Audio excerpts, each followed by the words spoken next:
Hello, everybody. It's Deborah Clearland here from Thrive. We are a organization of parents, and we provide services to families who have children who are deaf, for those of you that don't know us.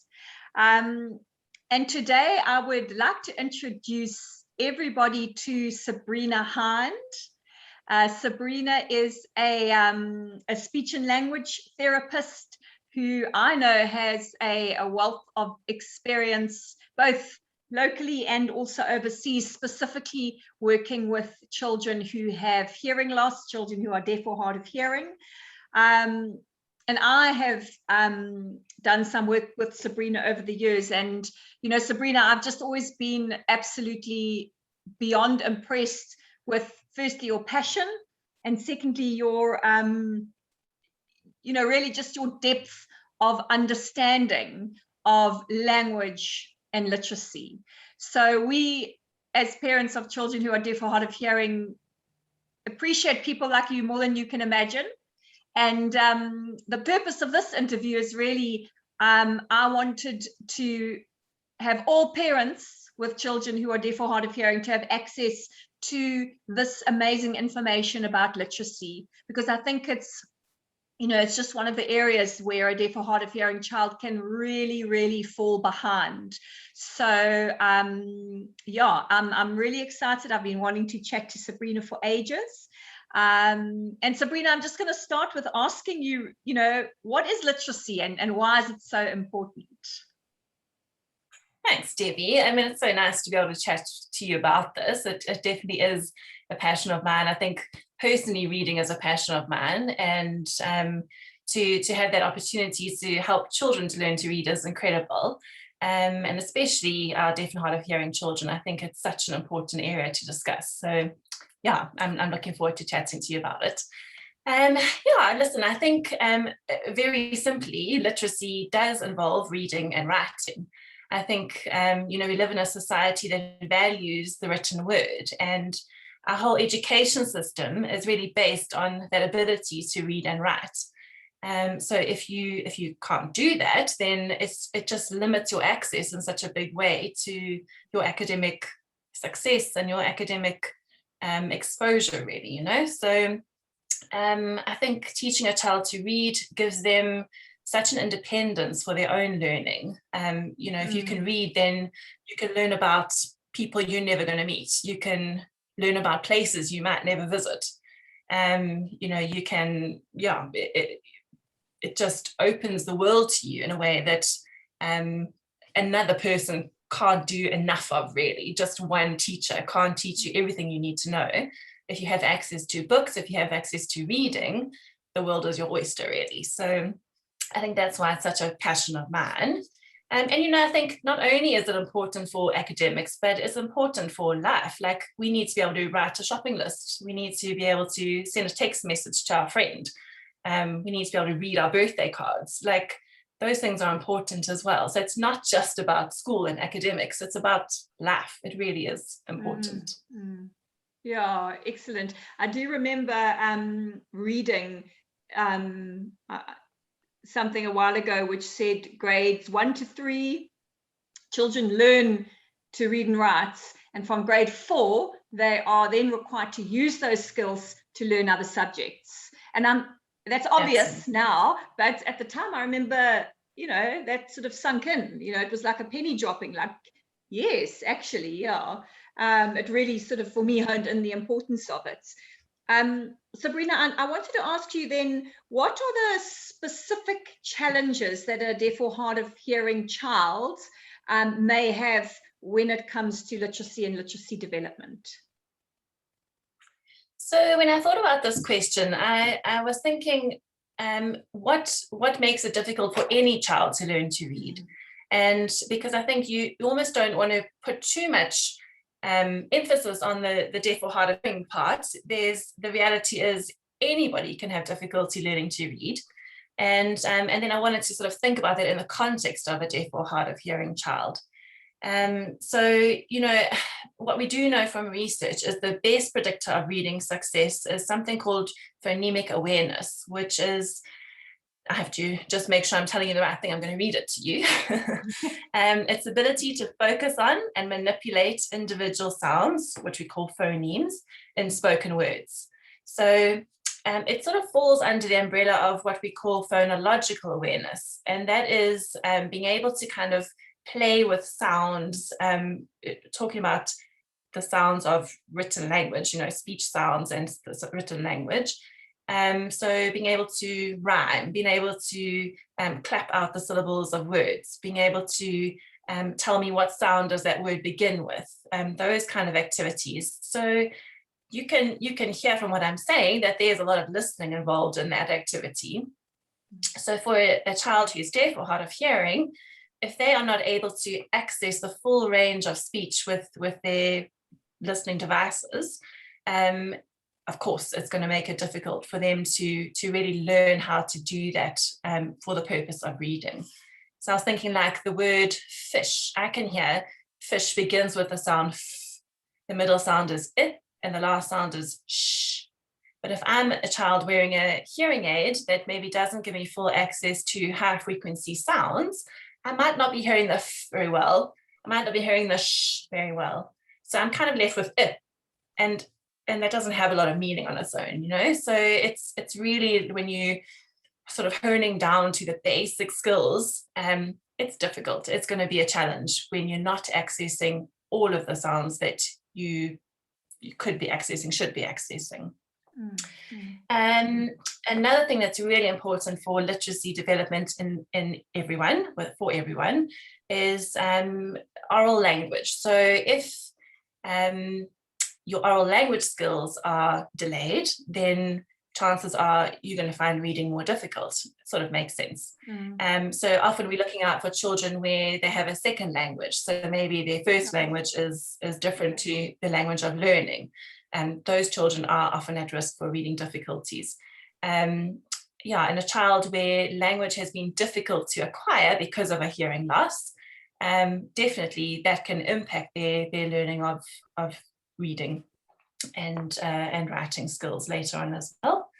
I guess this also really impacts their vocab development. So are they really learning all the words that they should be learning? I think it's something like 40,000 words or something children are supposed to learn in their first sort of 2 or 3 years. And if a child is not picking up every single word that's going on around them, that's definitely going to sort of limit their access, limit their learning of vocabulary, and that can have an impact on their learning to read and write as well.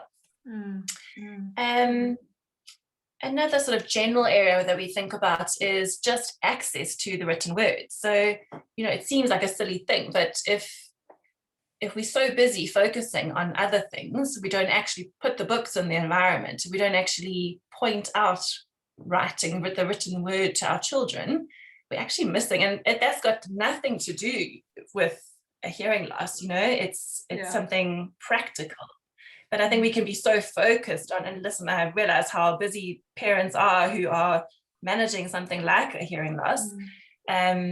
It's easy maybe to miss the simple things sometimes, and just putting books in a child's environment, letting them, when they're 6 months old, chew on that book that floats in the bath, that is early reading skills. So, I think that's a really important one just to consider. We want to be making sure that they're getting access.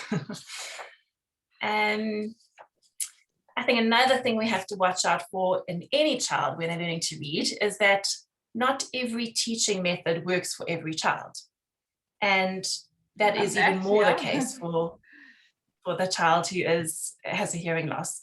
If again, it feels obvious to say if they're not hearing all of the sounds, then we're going to have to do something else. So something like cued speech could potentially help, where you are making what's auditory visual, so that they have extra support to access those sounds. Maybe they don't hear 100%.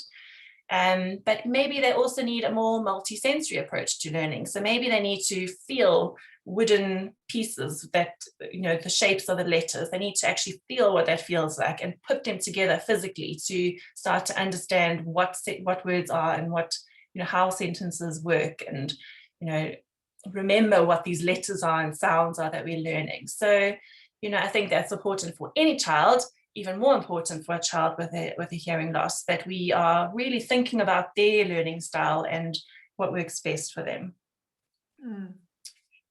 Yeah. Yeah. Wonderful. Yeah, that's such great food for thought. And, just, I guess there's just so many parts to that. For me, what you said there, what really made me think was, in terms of the access, when a child doesn't have language as their strength, you are less likely to put books in front of them. I know this thinking about it only now from my personal experience. I have one child who's a typically hearing child. She's always excelled in language. I gave her books and she was 3 months old. I was so focused on reading with her. And then obviously my second daughter has hearing loss, and I did not do it as much with her. Why? Because it didn't come, it wasn't her strength. And even now, I think turns out she's brilliant at maths, which is awesome. But I have to keep working on the literacy, reading, because it just doesn't come as naturally with her. So even as someone like myself, who's an incredibly aware parent, I haven't even really thought about that before, that what we do as parents, if our child is not good at something, we don't necessarily push it. We might just push what they are good at. So thank you so much, Sabrina. Maybe we can just talk about that for a second. I think sometimes the expectations can be different. We'll talk about expectations a bit later as well, but when you've got a child who's actually quite busy and doesn't have a great attention span, and the parents trying to read with them, I often hear parents being frustrated that, they're not interested in books. But it's about just having them there. So like I say, if it's, the 1-year-old who's throwing the book on the floor so that mom can pick it up for him 1,000 times a day, that's fine. That's literacy. If it is chewing the book because actually I'd rather chew it than read it, then that's fine. It's holding the book upside down, it's turning the pages, it's throwing it at your brother. It's all those things. It's just that when that child is ready for it, then the book is there. So then they will, that will change over time. So I think it's definitely, opportunity is really important. Oh, absolutely. I love all that stuff you've said. Absolutely. Yeah. Sabrina, why is early intervention so important? So I think it's really important to understand that reading is actually not a natural process. I thought it was myself, even as a speech and language therapist. I thought it was something we do. We all do this.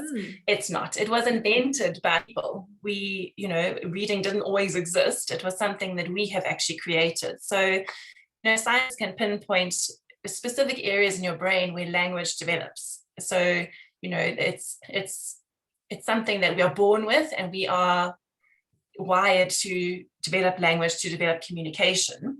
And we see that, in children, it may not always be spoken language, but there is a desire to communicate and to learn language and, use language. But reading involves a lot of different parts of the brain. So it's more about this process that we learn over time, and the brain has to find its way to kind of make that happen.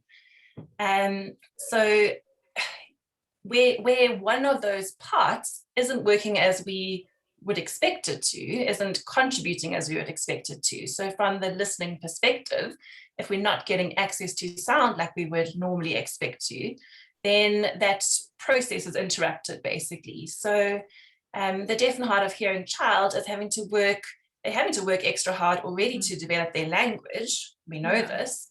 And they are going to have to work extra hard to develop their reading and writing skills as well.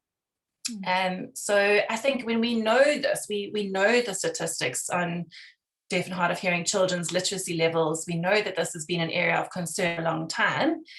My sort of feeling is, why wouldn't we intervene early? We don't have to wait to see. We don't have to let them fail. We know that we have to get in there early to absolutely optimize their learning at every opportunity, to give them their best shot, really. So I think it isn't, I can't emphasize it being important enough. And I feel, what do you have to lose by intervening early? It can only benefit the children by, and if they don't need it, then they're not gonna, you'll soon learn that they don't need you. They soon let you know. I trust the children I work with a lot to show me what they need. Like, where do they need help? Where do they not need help? I don't want to do it for them. I want them to learn to be independent, but I want to make sure that they've kind of got everything there that they can use to work with their way through this process, So, I just think so important. Yeah, absolutely. As I was saying earlier, I remember with my my first child, because at that stage I only had one child. It was a lot easier to do all the right things. As I say, she was 3 months when I gave her first book, and it was a one of these soft, they made, it was black and yellow, because those were apparently the colors that kids see most. It was crinkly, so it was interesting, but it was a book.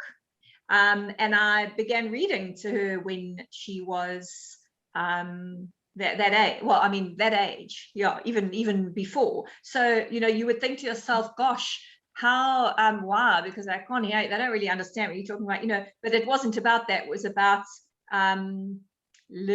just those initial stages and those initial steps. And that, as I say, it was like 3 months, way before you would ever expect a child to be learning to read.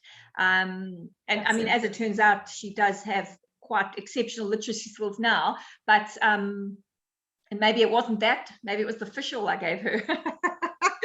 But it's just you actually can't get there too early enough. And it wouldn't even matter, I guess, if she had been a deaf or hard of hearing child, still giving her access to the book at 3 months of age, even though it might have taken her longer to actually begin reading and understanding, etc. The fact that it's there, even behind me, I didn't plan this, but this is our bookshelf here. The playroom is filled with books, because it's just a normal thing. And some of these books, the kids, they're too advanced for the kids or whatever, but it doesn't actually matter, does it? No. They're learning those skills from early on. And actually having that range like that, that range is actually amazing, because a child will learn what level they're at, so they will choose the right books over time as well. So when you've got the range of books there, you might think, my child's never going to read this book, but if you just leave it there, you don't know, pick it up at some stage, and you might be amazed at what they actually start to enjoy. So it is that having that variety, having it available, is so important for that random moment when they might just pick it up and start to enjoy it. So really important. Absolutely. So Sabrina, for a parent of a child who is deaf or hard of hearing, what literacy goals do you think we should have for our children? I suppose it's probably age dependent, but yeah. Okay, so I think this is such a difficult question, because obviously every child is very unique, and every child's history is different, every child's access is different. It's such a hard one to answer. But if I had to kind of give a one-size-fits-all answer, I would say your expectations should be for your child to be as literate as possible. So, some of the children might end up writing their own books one day, and they might end up writing, complicated scientific papers that we can't understand. But for some children, it might be using symbols and pictures to help them organize their day. I think we all have different capabilities and different potential, and I think it really is about finding a way to give your child as much access as possible to the written word. Thank you, Sabrina. I'm just even writing notes for myself as we're talking. Thank you so much. Yeah, absolutely. And I love what you said about the uniqueness, and knowing that not all kids Kids are different, aren't they? Isn't this at the very center of how we should be educating them? They're individuals. The education plans should be unique. They should be individual. And obviously then, your expectations not the same. Sabrina, I would love to know from you, and this is my final question, what top three, I'm saying top three, but could be anything, what the strategies that parents could implement in the home to support literacy development? So yeah, I did struggle to think of only three, but I'll right, try and yes, keep exactly. it But yeah, not too extensive. Yeah. I think with specifically thinking about a deaf or hard of hearing child, the very first place I would start is technology. Make sure hearing aids and cochlear implants are working optimally all the time. Your audiologist is your best friend, because if the child is not accessing all the sound that they possibly can, then we're failing the child, really. So, when a child's wearing those devices, we want them to be working the best that they can. So keep that contact with your audiologist, keep going back for mapping, for adjustments to hearing aids, keep the hearing tests regular. So you're making sure that you know what your child is accessing in terms of sound. I have children I'm working with who don't get all the access to the high frequency sounds from their hearing aids. So then we know when it comes to thinking about those sounds in particular, we've got to add something else. So it just really informs their learning process so much more. So we can then supplement with cute speech, or we can supplement with something written, or we can find a way around that if we have that information. So I just really think that's just fundamental to the whole process, really.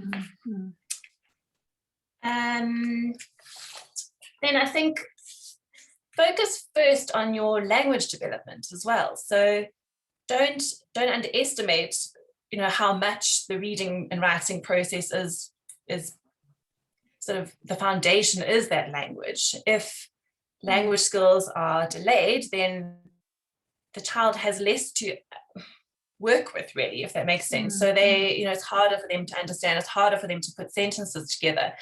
So don't be so focused on learning the alphabet that you are neglecting the actual language skills. Your communication with your child and their communication development is still the foundation for all of those other skills. And where they're learning vocabulary, be specific about teaching vocabulary, be intentional about it. Think about the words that you're teaching them, how often you're saying them, are they hearing them enough? Deaf and hard of hearing children don't always learn incidentally. They don't hear the stuff that's going on around as well as a child who has typical hearing would. And we have to be more intentional about teaching them those words specifically and showing them how they connect to other words for it really to kind of make sense to them. I think a good lesson I've learned over the years is actually not to simplify the words too much. So to teach them those big words, teach them the crazy ones that are hard to say and difficult to spell. Don't limit them by only giving them the simple stuff. I think that is really important as well. I think develop a love of reading. So you were talking about how you love to read, and that rubs off on your children. And I think that is what children do. If they see their parent doing something, they will do that thing sooner or later. So probably one of the best things you can do for your child as far as literacy goes is to read yourself and read to them. It doesn't matter if it's not them doing the reading in the beginning. If you are reading, it's teaching them about fluency, it's teaching them about understanding what they're reading. You can talk about the stories together. And even if that's a case of looking at pictures in a book, flipping through it in 2 seconds because that's as long as they can focus. If you just have that one word that you say with that one picture and they get that today, then that's going to contribute to their reading process. So nothing is too little, really. Anything that you can do around books and sharing books with your children is just incredible. So we talked about bath time. I know lots of devices are off during bath time. Doesn't matter. Have the books in the bath. Obviously the the waterproof ones, but wherever, throw some books in the car rather than giving them devices to keep them busy on a trip. Have some books there so that they can flip through those. It doesn't have to be like big formal books. It can be comics. It can be, newspapers. It can be whatever a child is interested in. Go with their interest and just foster that love of reading. We want it to be something that's enjoyable, that's something that you can share together, that builds your relationship, not something that's sort of stressful and hard work and, feels like a punishment. So I think, that love of reading is just so important. And then I'll squeeze one more in. That phonological awareness is really important as well. So starting from very young, so singing a lot with your child, singing nursery rhymes. The rhyming is a really important contributor to reading later on, and it's one of a good indicator of a child's literacy skills later on. So it's quite a tricky one. You almost need to catch rhyming. It's quite hard to teach. It's quite hard to explain to someone why two words rhyme and why they don't. It's something we kind of know almost.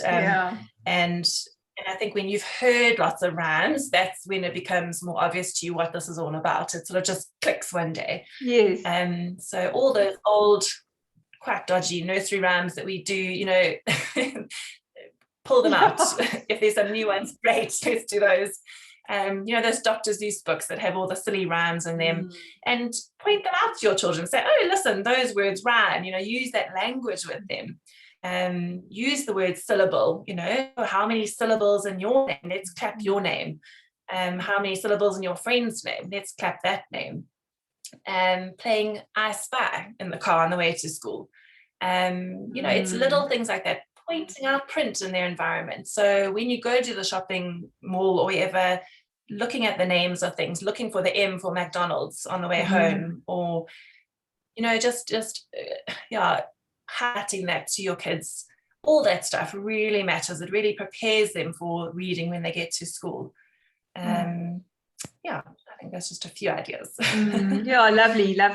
What really stood out for me there was we've done a whole or almost I think a whole conversation like this just about incidental learning and incidental hearing, and that really stood out there for me what you said with the vocab development, that it would be interesting to know exactly what percentage of vocabulary children learn through overhearing. So not through someone directly telling them or them directly reading it, just from them hearing that word being used in the environment, in conversations.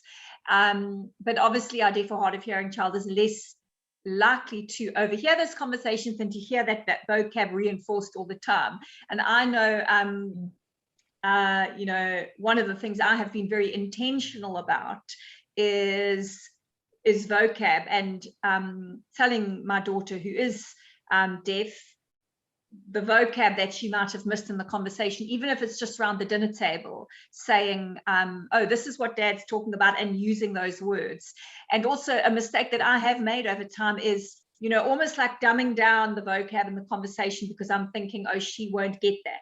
So I'm having a conversation with somebody over here, and then she asks, and then I will always take the time to explain the conversation that we're having, always. But in the past, I probably have then used, slightly more, less complex vocab so that she could get it. But actually what I've realized that is not the way to do it. But interestingly as well, I know with my elder daughter who is hearing, I intentionally didn't do that. I intentionally said, right, what I'm going to do is, as part of even my parenting strategy, is I'm going to use from the age of, even from the minute she's born, I'm going to use really good vocab with her.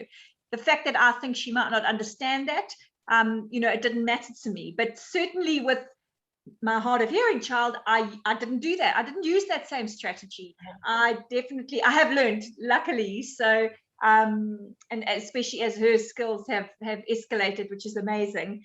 But definitely with her, I know I used it in the past, then dumb the language down a bit. So that is, even if there's one takeaway from parents here, for me that would be a great thing. Just to really, don't hold back on using the great, creative, beautiful vocab that we have in the English language and use that with your children. And sooner or later, if they don't know the word, they are going to ask you. They're going to ask you what that word is, you know, if you keep using it. And that creates a whole opportunity then, you know, for a language, you know, input and extension and all of those things. It's the same as putting the books out there. If you don't put the words out there, they don't get that opportunity. So absolutely, you know, what we want for our children is opportunity. So we have to make sure we're giving them that. Yeah, absolutely. Yeah. Oh, wow. I think, Sabrina, thank you so much. I know that this conversation is, I mean, for you, it's probably just normal, simple stuff, but for us parents, you know, grappling with so many things, especially in those early years when we, you know, initially discover that our child is deaf or hard of hearing, you know, just having access to nice, easy to understand information like this it's amazing for us. So thank you so much. Thank you for your time.